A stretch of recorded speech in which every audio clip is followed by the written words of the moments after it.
Fala pessoal, tudo bem? Lucas falando aqui e a partir de agora a gente está começando mais uma das nossas aulas de história desse período de pandemia. E o nosso tema de hoje é o governo do João Goulart e a ditadura civil-militar brasileira. E a gente começa a nossa aula de hoje, pessoal, dando sequência ao último tema que a gente trabalhou em História do Brasil, o governo do Jânio Quadros. Eu falei com vocês naquela aula que no ano de 1960 tivemos eleições presidenciais no Brasil. E um dos candidatos era nada mais, nada menos que a figura do Jânio Quadros, ex-prefeito da cidade de São Paulo e que vinha com uma proposta política, vinha com um projeto político, pelo menos em sua campanha, afirmando que iria varrer a corrupção do Brasil, queria moralizar a política brasileira. Dessa maneira, com esta proposta, com esta campanha, o Jânio Quadros conseguiu derrotar o Marechal Henrique Teixeira Lott, que era candidato do Juscelino Kubitschek, e se tornou presidente do Brasil. Assim que ele assume o poder, a gente vai observar que o mandato de Jânio Quadros vai ser um mandato bem curto, vai durar cerca de 7 a 8 meses, e vai levar este pequeno espaço de tempo apenas por conta de uma série de fatores. A gente vai ver que internamente a política do Jânio Quadros vai ser um tanto controversa, porque não vai agradar nem a direita nem a esquerda, mas mais do que nunca a gente vai observar também que questões externas, o que eu quero dizer com questões externas? A Guerra Fria estava influenciando a política internacional, estava influenciando, obviamente, a política brasileira também. E aí, naquele contexto, buscava-se ou acreditava-se que era uma exigência de você definir um lado, se você ia apoiar os Estados Unidos ou se você ia apoiar a União Soviética. A gente observa que o Jânio Quadros ele vai adotar o que a gente pode chamar de uma PEI, uma política externa independente. Então ele não vai se aliar automaticamente a nenhum dos dois lados. Ele vai buscar negociar com ambos os lados. O fato é que tanto essa política externa independente quanto essa política interna um tanto controversa faz com que o Jânio Quadros rapidamente seja questionado. Em agosto de 61, ele renuncia ao cargo. E aí, quando ele renuncia ao cargo, quem assumia a presidência em seu lugar era o seu vice, que era nada mais nada menos que João Goulart, um político do Partido Trabalhista Brasileiro, ligado à classe trabalhadora, ligada às causas sociais como um todo. Entendia-se ou defendia-se naquela época de que o João Goulart, se assumisse o poder, iria implementar o comunismo no Brasil, iria implementar uma república trabalhista. Então isso passou a se associar, passou a se defender a ideia, mesmo que de forma errônea, que o João Goulart, assim que assumisse a presidência, ele iria se alinhar à União Soviética e promoveria uma política, promoveria uma revolução aos moldes do que aconteceu em Cuba 2 anos antes, na Revolução Cubana de 1959, quando os irmãos Castro e Che Guevara chegaram ao poder na ilha do Caribe. Beleza? Então começa a se defender isso. E aí, o João Goulart, no momento em que Jânio Quadros renuncia, ele estava na China, volta rapidamente para o Brasil para assumir o seu lugar de direito, que agora era de presidente, sendo que há uma campanha que visava impedir o João Goulart de assumir a presidência do país de fato. Vai ser nesse contexto que a gente vai observar que vai surgir a figura do Leonel Brizola, governador do estado do Rio Grande do Sul, que vai iniciar, como vocês podem bem ver ali, o ponto 2, o movimento pela legalidade. Buscava-se fazer com que a política do Brasil adotasse práticas legais. O que seriam essas práticas legais? Empossar a figura de João Goulart como presidente do Brasil, assim como era de seu direito, assim como deveria ser feito. Acontece que, dentro dessas negociações, dentro desse movimento pela legalidade, a gente vai observar que, para resolver o impasse, se adota o modelo parlamentarista no Brasil. O que seria esse modelo parlamentarista? O João Goulart assumiria a presidência de fato, mas ele não governaria o país. quem governaria a nação seria o parlamento. E aí se escolhe, se vota para um primeiro-ministro. Então, a gente começa a observar que na política brasileira se adota, se tem essa postura aí. O fato é que o parlamentarismo ele não dá certo. Há uma instabilidade política no Brasil naquele momento que era muito forte. Então, rapidamente, cerca de 2 anos depois, ou seja, em 1963, o parlamentarismo acaba e aí a gente volta apenas para o regime presidencialista. Ou seja, o João Goulart ele passa a assumir a presidência do Brasil de fato. E aí, assim que ele chega ao poder, era necessário, ele tinha que buscar políticas que visassem ou que possibilitassem uma recuperação econômica, primeiro de tudo é isso, ou seja, resolver a crise econômica na qual o Brasil estava passando e, obviamente, depois que você resolvesse essa crise, você conseguisse fazer com que o Brasil se desenvolvesse.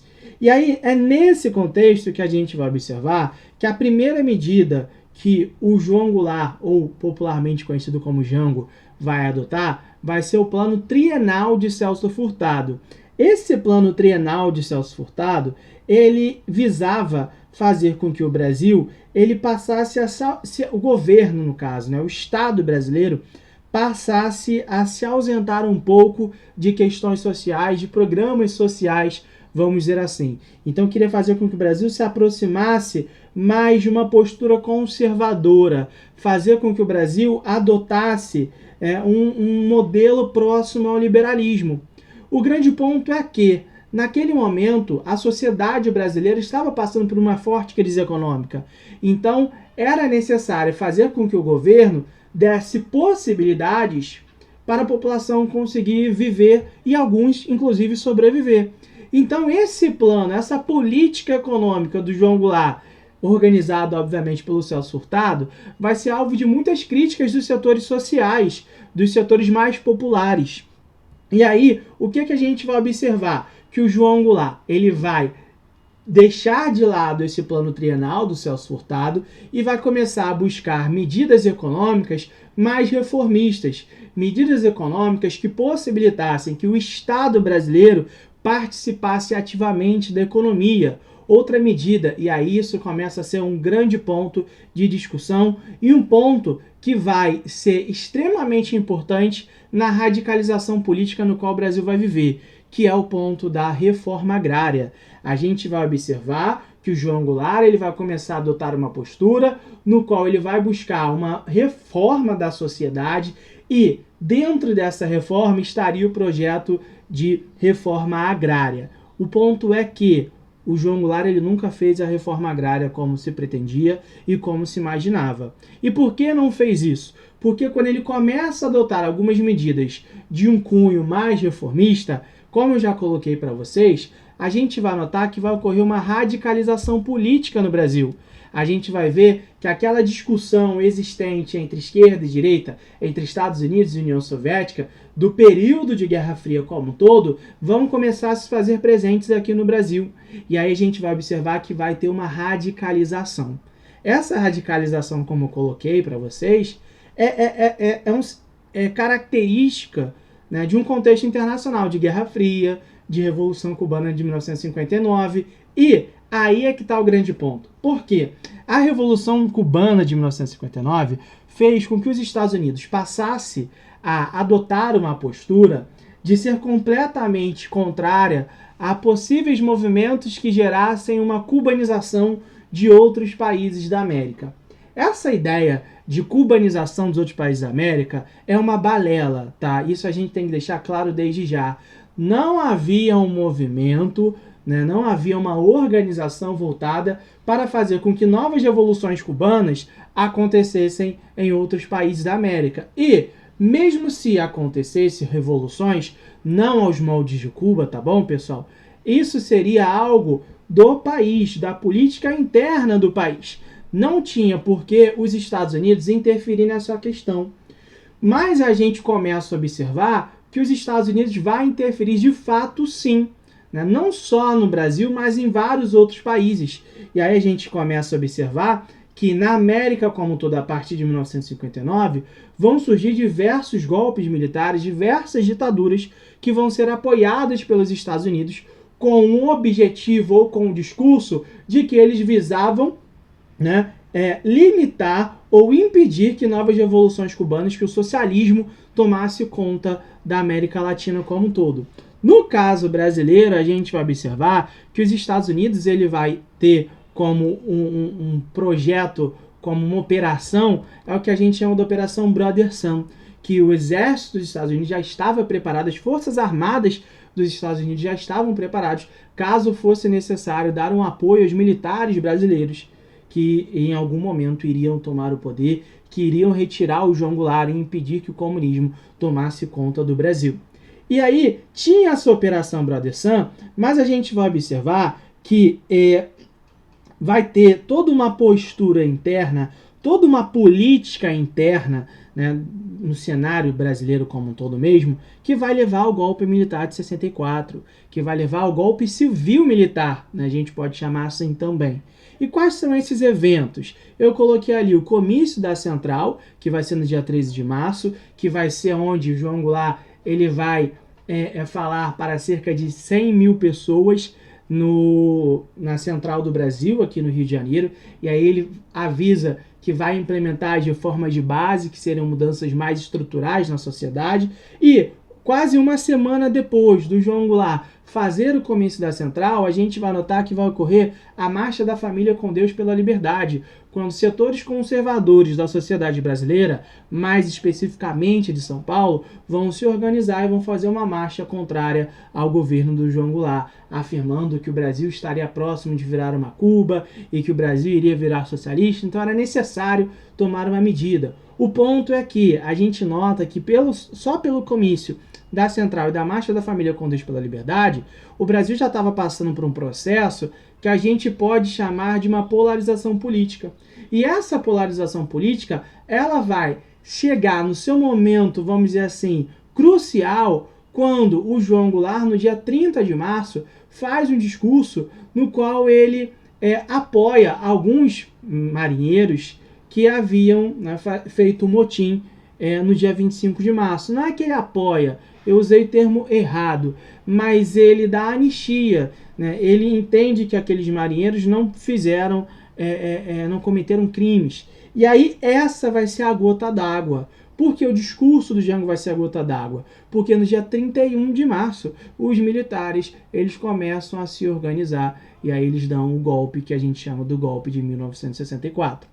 E é justamente agora, pessoal, que a gente começa a falar sobre o golpe de 64, aquele movimento realizado pelos militares em 31 de março e que resultou na retirada do João Goulart da presidência do Brasil.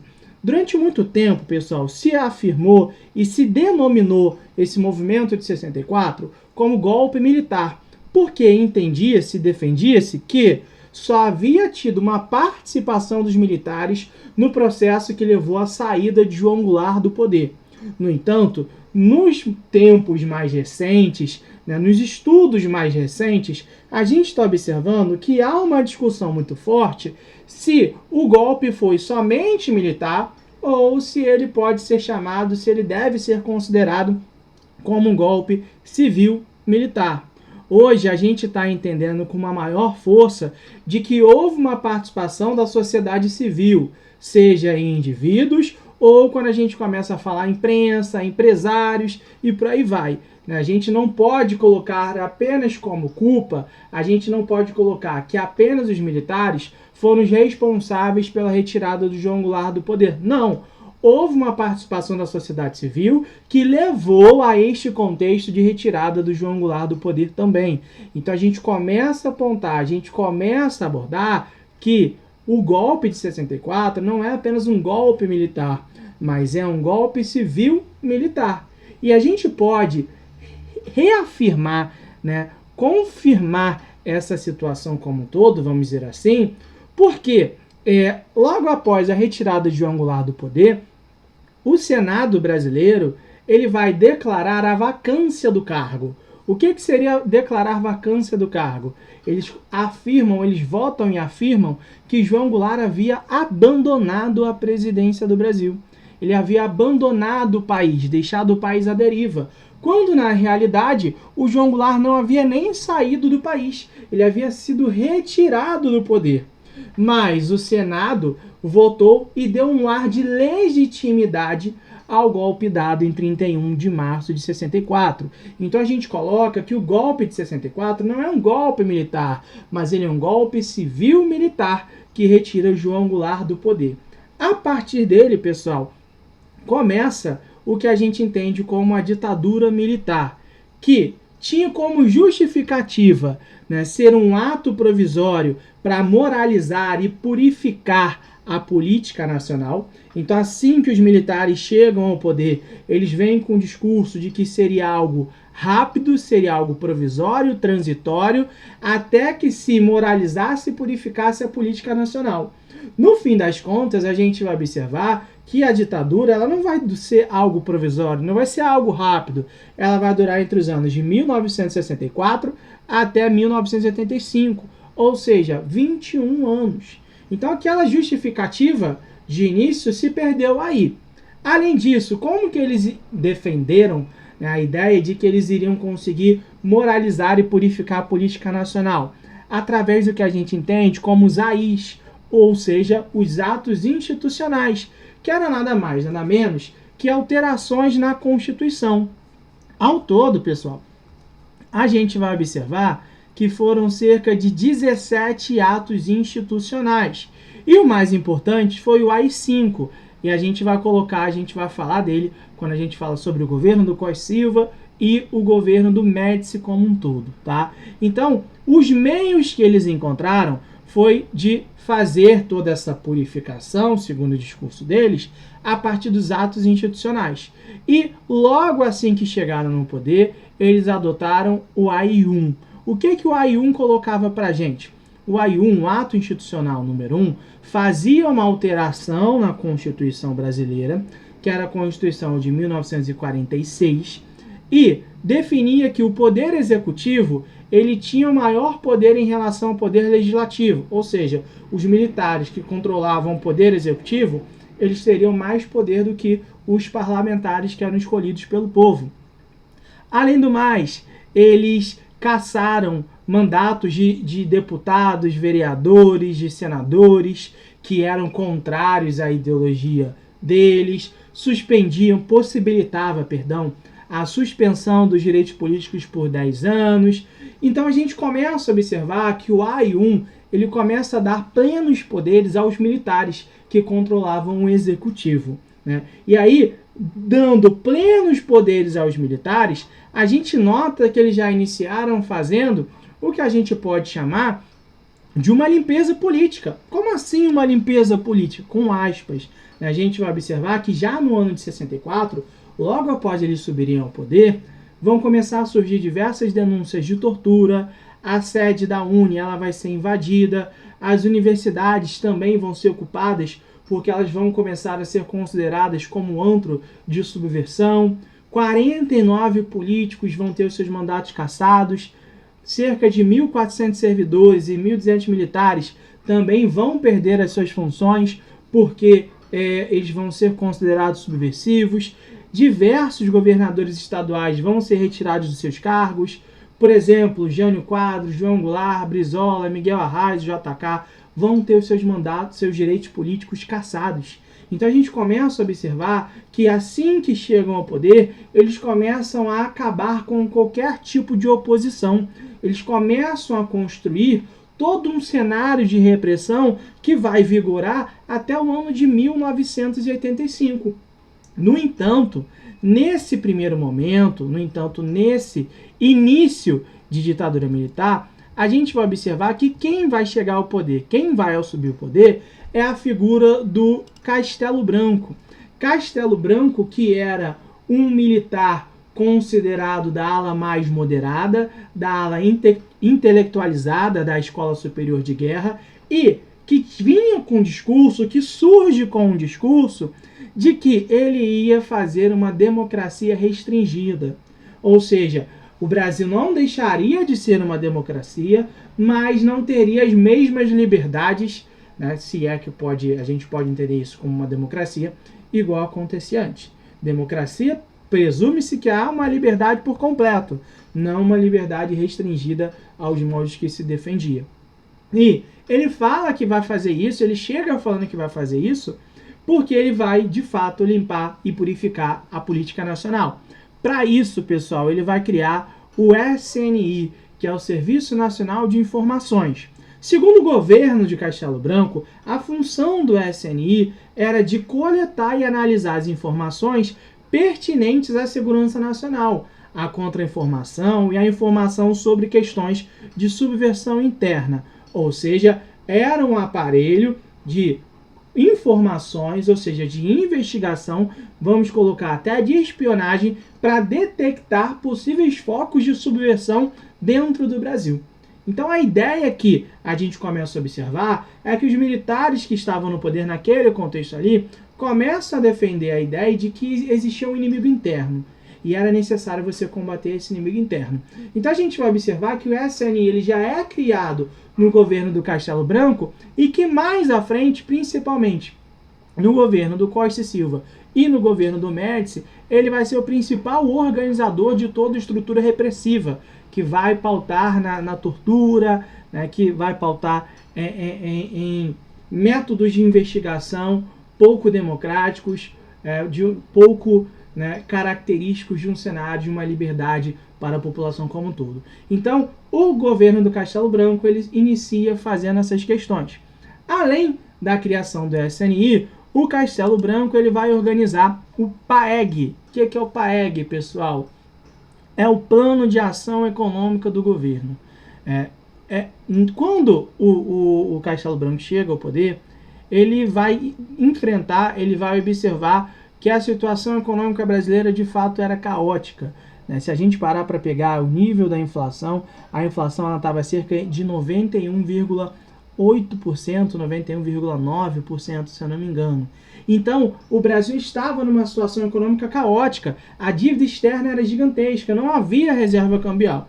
Então, o Castelo Branco ele afirma que o método para tentar se resolver ou iniciar a resolução dos problemas econômicos do Brasil era através do PAEG. E o que o PAEG definia? Tá? O PAEG definia um controle de gastos públicos, o controle de gasto pelos estados e uma política de um arroxo salarial. Ou seja, a gente vai observar que o governo vai tentar recuperar a economia, de fato ele começa a recuperar a economia, mas os maiores prejudicados como um todo são a sociedade, as classes mais populares, as classes mais pobres, porque a gente observa que o governo não gastava mais ou gastava de forma quase que muito reduzida, de forma mínima, então ele não investia em programas sociais e a gente ainda observa que vai ter um arroxo salarial. Então, do ponto de vista econômico, o PAEG foi um sucesso, mas do ponto de vista social ele foi um desastre, porque a gente começa a observar que as classes mais populares elas saem ou elas se tornam as mais prejudicadas por conta desta postura econômica. No entanto, pessoal, o PAEG ele não é o ponto mais importante do governo do Castelo Branco. É a criação do SNI, mas não só a criação do SNI, a instituição dos atos institucionais 2 e 3.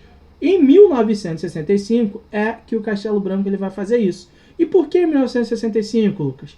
Tivemos eleições estaduais em 65 e a oposição ao regime ditatorial teve uma ampla vitória nos estados mais importantes do Brasil. E aí, a partir disso, então, se viu uma necessidade de tentar controlar cada vez mais o cenário político brasileiro. Por isso, o Castelo Branco faz o ato institucional número 2, que definia para a gente, que definia para o Brasil, de que a partir daquele momento, o povo não escolheria mais seu presidente nem seu vice. As eleições para presidente e vice seriam eleições indiretas. Além do mais, reforçava mais ainda o poder executivo. A gente observava que cada vez mais o poder executivo no Brasil tinha mais força, o poder executivo federal, tá? Além disso, também tinha como uma das características a extinção dos partidos políticos. Então, todos os partidos políticos que existiam naquela época foram extintos. E no lugar deles, surgiu 2 partidos. Então, o governo militar ele passa a adotar a ideia do bipartidarismo. Quais eram esses 2 partidos? Vamos lá. Primeiro partido era a Arena, Aliança Renovadora Nacional, que era o partido do governo, beleza? E o partido de oposição. E tinha um partido de oposição que era o MDB, Movimento Democrático Brasileiro. Esse MDB, pessoal, a gente tem que deixar claro que a gente diz que ele é de oposição. Mas ele era uma oposição consentida. Então, assim, uma oposição que não tinha autonomia de fato para ter uma vida própria, para ter liberdade. Então, a gente entende que, na realidade, se adota o bipartidarismo no Brasil para passar uma imagem de que não havia uma ditadura, de que havia liberdade para a existência de outro partido, quando na realidade isso não existia, pessoal. A gente vivia em um cenário de ditadura. Então, se adota o bipartidarismo justamente para passar uma imagem de que estávamos numa democracia, de que não havia um regime de exceção aqui. Então, a gente observa que o governo do Castelo Branco ele vai adotar essas 2 medidas. E aí ele sai do poder em 1967, né, porque começa o governo do Costa e Silva. O Costa e Silva ele é eleito de forma indireta e ele chega ao poder, ele chega escolhido pelos militares por conta dele ser um membro da ala dura, ou seja, aquele grupo dentro dos generais, aquele grupo dentro dos altos oficiais, de que entendiam que era necessário um regime mais forte para conseguir conter a subversão, o crescimento da subversão no caso, né, coisa que o Castelo Branco não havia conseguido. Então a gente começa a observar que a ditadura ela vai ganhando contornos cada vez mais ditatoriais. Ela vai perdendo aquela imagem que ela tentava passar de que não era uma ditadura, de que era um regime democrático em si. Então a gente começa a observar que quando Costa e Silva chega ao poder, ele começa a trazer um governo cada vez mais autoritário. E para ele conseguir colocar em prática tudo aquilo que ele objetivava, pessoal, uma das primeiras coisas que ele vai fazer é a organização de uma nova Constituição. Né? Ele chega ao poder, fecha o parlamento, isso é importante a gente colocar, fecha o parlamento, faz uma nova Constituição para o Brasil. Uma Constituição que é a Constituição de 1967, que incorpora todos os atos institucionais que foram feitos anteriormente. Então a gente observa que agora a Constituição tinha aqueles atos institucionais, dentro da Constituição. Então a gente nota que agora o Brasil vira um país cada vez mais repressivo naquele contexto ali. Só que, ao mesmo tempo em que a repressão, que o autoritarismo crescia, se intensificava no país, a gente vai notar que a oposição ao governo militar vai crescer, vai se articular cada vez mais. E vai se articular num contexto do ano de 1968, que a gente vai observar, se a gente pegar a história global sobre o ano de 1968, a gente sabe que é um ano de uma intensa ebulição política. A gente vai ver no mundo como um todo luta por direitos civis, luta contra a guerra do Vietnã, a gente vai ver o movimento de contracultura, que é o movimento hippie, a revolução dos costumes. Então a gente começa a notar que o ano de 1968, né, toda essa ebulição, toda essa efervescência política que estava acontecendo, gera também impactos no Brasil. Perdão, pessoal. E aí, esses impactos que vão gerar fazem com que a oposição à ditadura comece a articular, comece a ganhar força, principalmente através do que a gente entende como a Frente Ampla Parlamentar, grupo político organizado por João Goulart, Juscelino Kubitschek e Carlos Lacerda, que tinha como grande objetivo lutar contra o regime militar. Além disso, né, não só da formação da Frente Ampla, a gente vai observar que vai começar a surgir uma série de manifestações, como as manifestações decorrentes da morte do estudante Edson Luiz pela PM aqui do Rio de Janeiro. Vai ocorrer greve operária em Minas Gerais, greve operária em Osasco também. E um dos maiores movimentos que vão ocorrer vai ser a passeata dos 100 mil, onde a população, onde os movimentos de esquerda, os movimentos democráticos, eles começam a buscar uma maior oposição e uma maior voz contra a ditadura militar. O ponto é que o governo militar, principalmente após a passeata de 100 mil, começa a reprimir cada vez mais os movimentos populares. E aí a gente vai notar que surge no Brasil como uma forma de bater de frente, vamos dizer assim, com essa repressão dos militares, com essa repressão da ditadura como um todo, o movimento guerrilheiro. Começa a surgir, o que a gente vai observar, pessoal, é que começa a ocorrer uma radicalização na luta entre a esquerda, entre os movimentos de esquerda principalmente, e a ditadura militar, entre os ditadores como um todo. Então a gente começa a observar que surge aquele momento de luta armada no país. Para completar, né, essa onda de manifestações que vinha acontecendo, a criação da Frente Ampla Parlamentar, o surgimento da luta armada no Brasil, para completar essa situação, no ano de 1969, né, o deputado Márcio Moreira Alves, ele faz um discurso no Congresso Nacional que visa chamar a população brasileira, mulheres, homens, qualquer brasileiros, a boicotar as Forças Armadas naquele contexto ali. O que os ditadores eles tentam fazer naquele momento? Vendo que aquele discurso do Márcio Moreira Alves poderia ser um movimento, né, o início de um movimento contrário a quem estava no poder, a quem estava governando o Brasil, eles tentam tirar a imunidade parlamentar do Márcio Moreira Alves e tentam cassar o mandato dele, sendo que eles não vão conseguir fazer isso.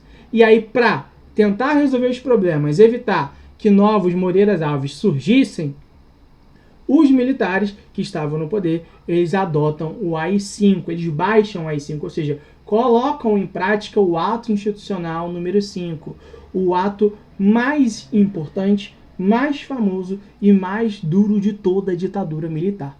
O AI-5, pessoal, foi implementado pelo governo do Costa e Silva, mas não foi utilizado em larga escala.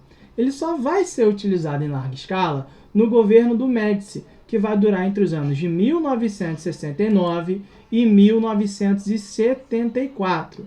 A gente tem que parar para pensar, tá, que o AI-5 ele não era considerado uma medida excepcional, ou seja, uma medida de exceção, mas sim um método de auxiliar o governo. Não à toa a gente vai notar que ele foi posto sem prazo de validade. Ele só vai ser extinto em 1979. O que o AI-5 ele coloca para a gente? Por exemplo, decretou o fim do habeas corpus, ou seja, o pleno direito de defesa dos acusados, né? Ou seja, os acusados não tinham mais direito de se defenderem, né? Então, a gente começa a notar que esse período, principalmente do Médici no poder, vai ser um período marcado por uma forte repressão, por um forte autoritarismo. Não à toa, as maiores denúncias de censura e de tortura vêm do governo de Médici no poder, o que a gente chama dos anos de chumbo, tá? Então a gente começa a notar que o Médici ele vai adotar em larga escala do AI-5, né? A gente vai ver que vai ter uma radicalização da ditadura. E essa radicalização vinha através de toda uma estrutura repressiva, que no topo da hierarquia estava o SNI, que eu já comentei com vocês, mas abaixo dela estavam os órgãos que implementavam isso de fato, que era o CENIMAR, o Centro de Informações da Marinha, o DOI-CODE, que é o Destacamento de Operações de Informação e os Centros de Operação de Defesa Interna, e também, por último, tinha a OBAN, a Operação Bandeirante. Então a gente começa a observar que esses órgãos, dentro desses órgãos, né, a gente nota que tinha todo um aparelho, toda uma estrutura repressiva. E a partir de denúncias que a gente sabe hoje, se coloca que dentro deles, para se chegar a uma verdade, ou seja, a verdade que eles imaginavam, se utilizava de vários métodos de tortura, como, por exemplo, a questão de colocarem os indivíduos em cima de lata de Nescau, as pessoas tomarem pancadas no ouvido e ficarem surdas, questão de estupro, de empalamento, de colocar animais nas bocas, de arrancar as unhas dos indivíduos. Então, assim, eram situações extremamente degradantes, situações extremamente desumanas. Então, começou a se adotar essas práticas de tortura. Então, o período do Médici no poder foi um período extremamente desumano na história do Brasil. Ao todo, a gente costuma observar, a partir de estudos, né, a partir da própria Comissão Nacional da Verdade, que conseguiu encontrar essas informações, de que ao todo a ditadura deixou entre mortos e desaparecidos cerca de 434 pessoas. No entanto, até 2014, havia se confirmado a morte de 191 pessoas. Então, assim, você não tinha conseguido definir exatamente, por mais que você já imagina, que essas 434 pessoas tenham morrido. Então, ao todo, a ditadura ela deixou esse saldo para o povo brasileiro. Mas é que tá, Lucas, como é que essas práticas não eram tão criticadas, não eram tão questionadas na época da ditadura? Explico para vocês. Nesse período, existia o que a gente chama, o que a gente conheceu como o milagre econômico, que o Brasil presenciou a ideia dos anos dourados. E por que era milagre econômico? Porque a economia do Brasil, o PIB do Brasil, crescia cerca de 11,2% ao ano. E a inflação, o país tinha controlado em 18% no máximo. Então a gente começa a notar que o Brasil vinha passando por um momento econômico bom, e esse momento bom acabava escondendo todo esse cenário de tortura existente no país. Muito também por conta do fato de que o governo brasileiro, na época, se utilizava de intensas propagandas, de muita propaganda mesmo, né? Era necessário criar uma imagem de um Brasil desenvolvido, de um Brasil unido, essas coisas como um todo. Então a gente via propagandas como Brasil, ame ou deixe, ninguém segura mais este país, ou Brasil, até 1964 era apenas o país do futuro, então o futuro chegou. Então o governo começou a utilizar de intensa propaganda para esconder toda aquela situação de tortura que vinha acontecendo no Brasil. E dentro desse cenário foi importante a seleção brasileira de futebol. Porque em 1970 o Brasil ganhou a Copa do Mundo. E aí quando o Brasil ganhou a Copa do Mundo, o governo utilizou o discurso de que só tínhamos ganho a Copa de 70, que foi no México, por conta da ditadura, por conta dos governos militares. Então o governo ele começa a utilizar em larga escala dessas propagandas. Não só das propagandas, mas também de obras faraônicas. A gente começa a observar a usina de Angra sendo construída, o projeto da Transamazônica, a questão da ponte Rio-Niterói. Então todas essas obras tinham o intuito também de mostrar que o país está se desenvolvendo. Não é só discurso, na prática está acontecendo. Então, durante todo o governo do Médici, essas práticas começam a acontecer e passam a chamar muito a atenção, porque você conseguia esconder todo aquele cenário, toda aquela situação de tortura através de uma questão econômica.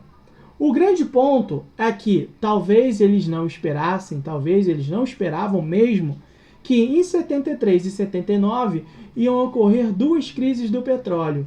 Então, essas crises do petróleo vão acontecer em decorrência da política no Oriente Médio e que vão levar o mundo a uma forte crise econômica. E aí, quando tem a crise de 73 e 79, o governo do Médici começa a entrar em crise, porque ele não tinha mais toda aquela situação do milagre econômico para esconder todo aquele cenário de tortura.